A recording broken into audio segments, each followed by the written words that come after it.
എല്ലാവർക്കും എൻ്റെ സ്നേഹവന്ദനം. സ്പിരിച്വൽ മോസസിലേക്ക് ഒരിക്കൽ കൂടെ സ്വാഗതം. ഞാൻ ചെറിയൊരു കഥ പറഞ്ഞ് ആരംഭിക്കാൻ ആഗ്രഹിക്കുകയാണ്.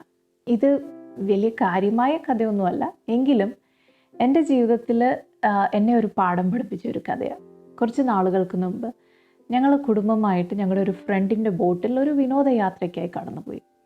അപ്പോൾ അതൊരു നല്ലൊരു ദിവസമായിരുന്നു. നല്ല വെയിലൊക്കെ ഉണ്ട്, നല്ലൊരു ലേക്ക്.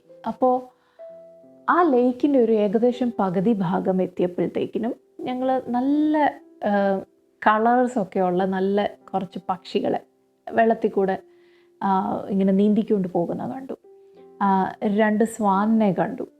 പിന്നെ കുറച്ചപ്പുറം ദൂരത്തിൽ നല്ലൊരു വെള്ളച്ചാട്ടം കണ്ടു. അപ്പോൾ ഇതെല്ലാം കൂടെ കണ്ടപ്പോൾ ഞങ്ങൾ എന്ത് ചെയ്തു, ആ ബോട്ടിൻ്റെ എൻജിൻ അങ്ങ് ഓഫാക്കി കുറച്ച് നേരം ഇതൊക്കെ കണ്ട് ആസ്വദിച്ച് ഇങ്ങനെ ഇരിക്കാൻ നോർത്ത് എൻജിൻ ഓഫാക്കി ഇങ്ങനെ ഇരുന്നു.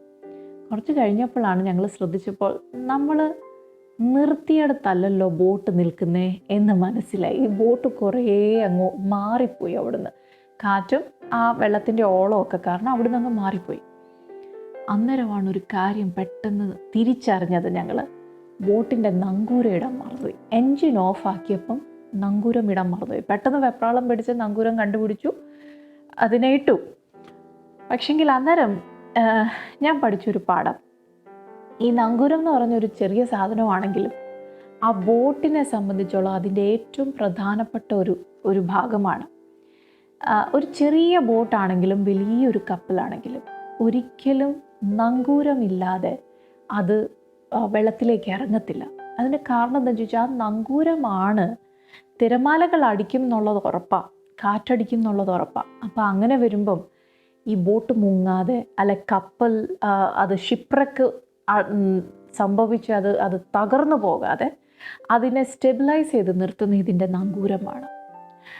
എന്നെ കേൾക്കുന്ന ഓരോരുത്തരും നമ്മളൊരു കാര്യം മനസ്സിലാക്കണം. നമ്മളുടെ ജീവിതം ഒരു ബോട്ട് പോലെയാണ്, വെള്ളത്തിൽ കൂടെയുള്ള യാത്ര പോലെയാണ് നമ്മളുടെ ജീവിതം. നമ്മൾ അതിനനുസരിച്ചുള്ള പാട്ടുകളും നമ്മൾ അനേകം പാട്ടുകൾ പാടാറുണ്ടല്ലേ. അക്കരയ്ക്ക് യാത്ര ചെയ്യും സിയോൻ സഞ്ചാരി, ഓളങ്ങൾ കണ്ട് നീ ഭയപ്പെടേണ്ട, കാറ്റിനെയും കടലിനെയും നിയന്ത്രിപ്പാൻ കഴിവുള്ളവൻ പടകിലുണ്ട് അല്ലേ. അങ്ങനെ നമ്മൾ പാട്ടുകൾ പാടും. ബോട്ടിൽ ഞാൻ കയറിയിടും, പാട്ടോടെ യാത്രയ്ക്കായി, കോട്ടമില്ലാതുള്ള വീട്ടിൽ ഞാൻ എത്തിയിടും. അങ്ങനെ എത്രയോ പാട്ടുകൾ.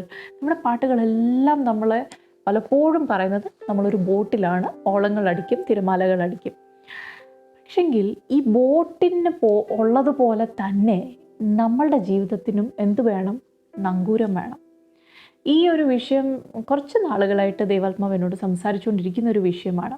എബ്രായ ലേഖനം 6-ാം അധ്യായത്തിൻ്റെ 19-ാം വാക്യത്തിൽ അവിടെ പറയുന്നത്, we have this hope as an anchor for the soul. അവിടെ പറയുന്ന ആത്മാവിൻ്റെ ഒരു നങ്കൂരം, അത് നിശ്ചയവും സ്ഥിരവുമായിരിക്കുന്ന ഒരു നങ്കൂരമാണ്. നിശ്ചയമായിരിക്കുന്ന നങ്കൂരം, സ്ഥിരമായിരിക്കുന്ന ഒരു നങ്കൂരം.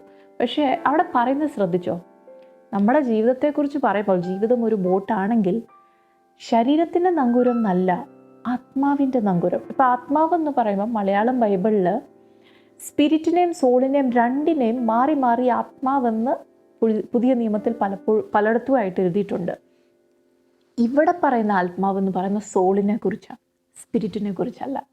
അപ്പോൾ ഇംഗ്ലീഷ് ബൈബിളിൽ ഇറ്റ്സ് ദ സോൾ.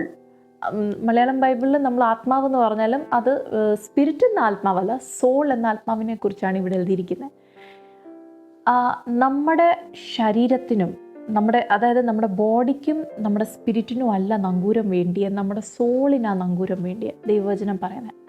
കാരണം എന്താണെന്നറിയോ, നമ്മുടെ സോൾ എന്ന് പറയുമ്പം നമ്മുടെ പേഴ്സണാലിറ്റി, ഒരു വ്യക്തിയുടെ പേഴ്സണാലിറ്റി ആ വ്യക്തിയുടെ സോൾ അനുസരിച്ച് എങ്ങനെ ഇരിക്കുമോ അതനുസരിച്ച്.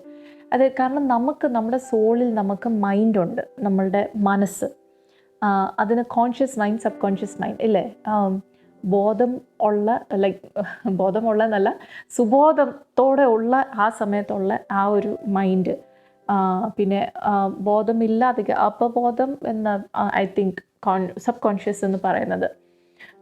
ആ കോൺഷ്യസ് മൈൻഡിൽ നിന്ന് പറയുന്നത് നമ്മൾ ചിന്തിക്കുന്ന ചിന്തകളെല്ലാം, നമ്മളുടെ ഓൾ ദ തിങ്കിങ്, നമ്മളുടെ റാഷണലായിട്ട് നമ്മൾ ചിന്തിക്കുന്ന കാര്യങ്ങൾ, ഇതെല്ലാം നമ്മളുടെ കോൺഷ്യസ് മൈൻഡിനകത്തുള്ളതാണ്. അതേസമയം സബ് കോൺഷ്യസ് മൈൻഡിനകത്ത് പല കാര്യങ്ങളുണ്ട്. നമ്മളുടെ ചില ബിലീഫ് സിസ്റ്റംസ്, നമ്മൾ വിശ്വസിക്കുന്ന ചില കാര്യങ്ങൾ, പിന്നെ അതുപോലെ തന്നെ ആരെന്ത് പറഞ്ഞാലും നമ്മുടെ ഉള്ളിലൊരു വിശ്വാസമുണ്ട്. ഓക്കെ, അത് അത് അതിൽ നിന്നൊരു വ്യത്യാസം വരത്തില്ല. സോ അതൊക്കെ നമ്മുടെ സബ് കോൺഷ്യസ് മൈൻഡിൽ കിടക്കുന്ന കാര്യങ്ങൾ. ഈവൻ നമ്മുടെ ചില ഫീലിങ്സ്, പിന്നെ അതുപോലെ നമ്മുടെ മെമ്മറീസ്, അതെല്ലാം സബ് കോൺഷ്യസ് മൈൻഡിലെ ഭാഗങ്ങളാണ്.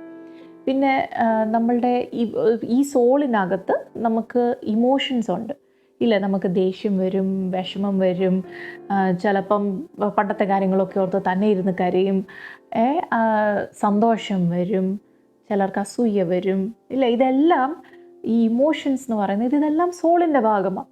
പിന്നെ നമ്മുടെ സോളിലുള്ള വേറൊരു ഭാഗമാണ് നമ്മുടെ വിൽ പവർ, നമ്മുടെ ഇച്ഛാശക്തി. നമ്മൾ ചില തീരുമാനങ്ങളൊക്കെ എടുക്കുന്നത്, അല്ല ഞാൻ ഇങ്ങനെ ചെയ്തിരിക്കും, നമ്മുടെ ആ ഡിറ്റർമിനേഷൻ. ചിലർക്ക് അത്രയ്ക്ക് വിൽ പവർ ഇല്ല, ചിലർ ബലഹീനരാണ്, അതേസമയം ചിലർ വളരെയധികം സ്ട്രോങ്ങും. അതെല്ലാം എന്താണ്?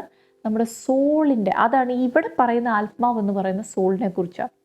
ബൈബിൾ പറയുന്നത് സോളിന് ഒരു നങ്കൂരം വേണം, ശരീരത്തിന്, ബോഡിക്ക് വേണ്ട സ്പിരിറ്റ് എന്ന് പറയുമ്പോൾ നമ്മൾ ദൈവത്തിൻ്റെ ആത്മാവും നമ്മുടെ ആത്മാവും, നമ്മൾ ആത്മാവിലും സത്യത്തിലുമാണ് ദൈവത്തെ ആരാധിക്കുന്നത് അല്ലേ? അപ്പോൾ നമ്മൾ പ്രാർത്ഥിക്കുമ്പം, ആരാധിക്കുമ്പം സ്പിരിറ്റ് ദൈവത്തിൻ്റെ സ്പിരിറ്റുമായിട്ട് കണക്റ്റഡാണ്. ആ സ്പിരിറ്റിനും ഈ ബോഡിക്കും അല്ല നങ്കൂരം വേണ്ടിയേ. ബൈബിൾ പറയുന്നത് നമ്മുടെ സോളിനാണ് നങ്കൂരം വേണ്ടിയേ. കാരണം എന്തെന്നറിയോ? ഈ ബോട്ടിനെതിരെ തിരമാല അടിക്കുന്നത് പോലെ തന്നെ നമ്മുടെ ജീവിതത്തിനെതിരെ തിരമാലകൾ അടിക്കുന്നത് ചിലപ്പോൾ ശരീരത്തിലായിരിക്കും അല്ലേ? ചിലപ്പോൾ ഒരു രോഗമായിരിക്കാം, ചിലപ്പോൾ സാമ്പത്തിക പ്രശ്നങ്ങളായിരിക്കാം, ചിലപ്പോൾ നമ്മൾ അപ്ലൈ ചെയ്തൊരു കോളേജിൽ അഡ്മിഷൻ കിട്ടിയില്ല, അല്ലെ നമ്മൾ ആഗ്രഹിച്ച കോഴ്സിന് നമുക്ക് ചേരാൻ പറ്റിയില്ല, നമ്മൾ എത്ര കഷ്ടപ്പെട്ട് പഠിച്ചിട്ടും ലാസ്റ്റിൽ റിസൾട്ട് വന്നപ്പോൾ ചില പോയിൻറ്റ്സ് കാരണം നമ്മൾ ആഗ്രഹിച്ചത് നമുക്ക് ചെയ്യാൻ പറ്റില്ല. അപ്പോൾ നമ്മുടെ പ്ലാൻ മുഴുവനും തെറ്റിപ്പോകുന്നു, അല്ലെ ബിസിനസ് പൊട്ടിപ്പോകുന്നു, അല്ലെങ്കിൽ പെട്ടെന്ന് ജോലിയിൽ നിന്ന് നമുക്ക് ലേ ഓഫ് ആകുന്നു. ഇതെല്ലാം ഫിസിക്കലാണ് നമ്മൾ കാണുമ്പോൾ, പക്ഷെ അത് എഫക്റ്റ് ചെയ്യുന്ന എവിടെയാണെന്നറിയോ? അത് ചെന്ന് അടിക്കുന്നത് നമ്മുടെ സോളിനാണ്, നമ്മുടെ മൈൻഡ്, വിൽ ആൻഡ് ഇമോഷൻസ്. അവിടെയാണ് ഇത് ചെന്ന് ഇടിക്കുന്നത്, അതിൻ്റെ എഫക്റ്റ് വരുന്നത്. അതുകൊണ്ടാണ് ദൈവവചനം പറയുന്നത് നമ്മുടെ സോളിന് ഒരു നങ്കൂരം വേണം. ആ നങ്കൂരമുണ്ട്. ആ നങ്കൂരത്തെക്കുറിച്ച് പറയുന്നത് അത് നിശ്ചയവും സ്ഥിരവുമായിരിക്കുന്ന നങ്കൂരമാണ്. It സ്റ്റെഡ് fast. അത് ഇങ്ങനെ പതറിപ്പോകുന്ന, എടറി പോകുന്ന നങ്കൂരമല്ല. ആ നങ്കൂരത്തിൻ്റെ പേരാണ് പ്രത്യാശ, ഹോപ്പ്. അത് വെറും പ്രത്യാശയല്ല, ചുമ്മാതുള്ളൊരു പ്രത്യാശ, ഏതെങ്കിലും വിഷയത്തിൽ ഉള്ള പ്രത്യാശയല്ല, ക്രിസ്തു യേശുവിലുള്ള പ്രത്യാശ. ക്രിസ്തു യേശുവിലുള്ള നമ്മുടെ പ്രത്യാശ നമ്മുടെ സോളിനുള്ള ഒരു നങ്കൂരമാണ്. ഈ പ്രത്യാശ മുറുകെ പിടിച്ചാലുണ്ടല്ലോ, തിരമാലകൾ വന്ന് അടിക്കാതിരിക്കത്തില്ല. കാരണം ഇതൊരു യാത്രയാണ്, വെള്ളത്തിൽ കൂടെയുള്ള യാത്രയാണ്. പക്ഷെ ഇതൊക്കെ വന്ന് അടിക്കുമ്പോഴും മുങ്ങിപ്പോകാതെയും തകർന്നു പോകാതെയും പതറിപ്പോകാതെ, ബോട്ട് പൊട്ടിപ്പോകാതെ സ്ഥിരമായിട്ട് നമ്മളെ സ്റ്റഡിയായിട്ട് നിർത്തുന്നത് ഈ ക്രിസ്തു യേശുവിലുള്ള ഈ പ്രത്യാശ, ഈ നങ്കൂരം. അതാണ് നമ്മളെ സ്റ്റേബിളായിട്ട് നിർത്തുന്നത്. ഒരു കാര്യം കൂടെ ഞാൻ പറയട്ടെ. സാധാരണയുള്ള നങ്കൂരത്തിൻ്റെ പ്രത്യേകത എന്ന് വെച്ചാൽ, ബോട്ടാണെങ്കിലും കപ്പലാണെങ്കിലും നങ്കൂരം നമ്മൾ അങ്ങോട്ട് ഇട്ട് കഴിഞ്ഞാൽ, നങ്കൂരം വർക്കിംഗ് ആണെങ്കിലുണ്ടല്ലോ, ഈ ബോട്ട് തിരമാല അടിക്കുമ്പം അനങ്ങത്തില്ല, അതൊക്കെ ശരിയാ.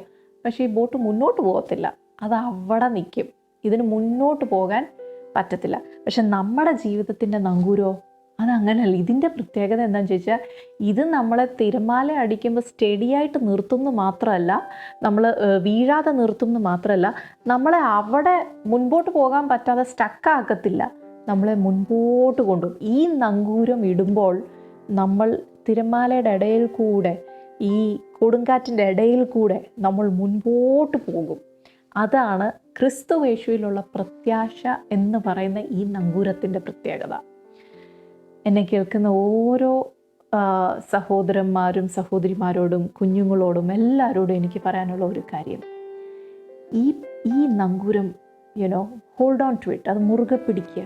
ഒരു ബോട്ടിൻ്റെ നങ്കൂരം ഉണ്ടായിട്ട് കാര്യമില്ല, അത് ഉപയോഗിക്കണം. അത് ആ ബോട്ടുമായിട്ട് കണക്റ്റഡ് ആയിരിക്കണം. നമ്മുടെ ജീവിതത്തിലെ ഈ നങ്കൂരം, ഇതിനെ എപ്പോഴും നമ്മൾ മുറുകെ പിടിക്കുക, ഇതിനെ ഉപയോഗിക്കുക. ജീവിതത്തിൽ പ്രശ്നങ്ങൾ വരാതിരിക്കത്തില്ല. പ്രശ്നങ്ങൾ വരുമ്പോൾ ഈ ഒരു നങ്കൂരം നമ്മൾ ഉപയോഗിച്ചാലുണ്ടല്ലോ, പതറിപ്പോകാതെ മുൻപോട്ട് പോകുവാൻ, ജയിക്കുവാൻ ഈ നങ്കൂരം നമ്മളെ സഹായിക്കും. ഈ നങ്കൂരത്തെക്കുറിച്ച് ഡീപ്പായിട്ട് നമ്മൾ അടുത്ത എപ്പിസോഡിൽ പഠിക്കുന്നതായിരിക്കും. അതുവരെ എല്ലാവർക്കും ക്രിസ്തു യേശുവിൽ എൻ്റെ സ്നേഹവും ബ്ലെസ്സിങ്സും നേരുന്നു. God bless you all.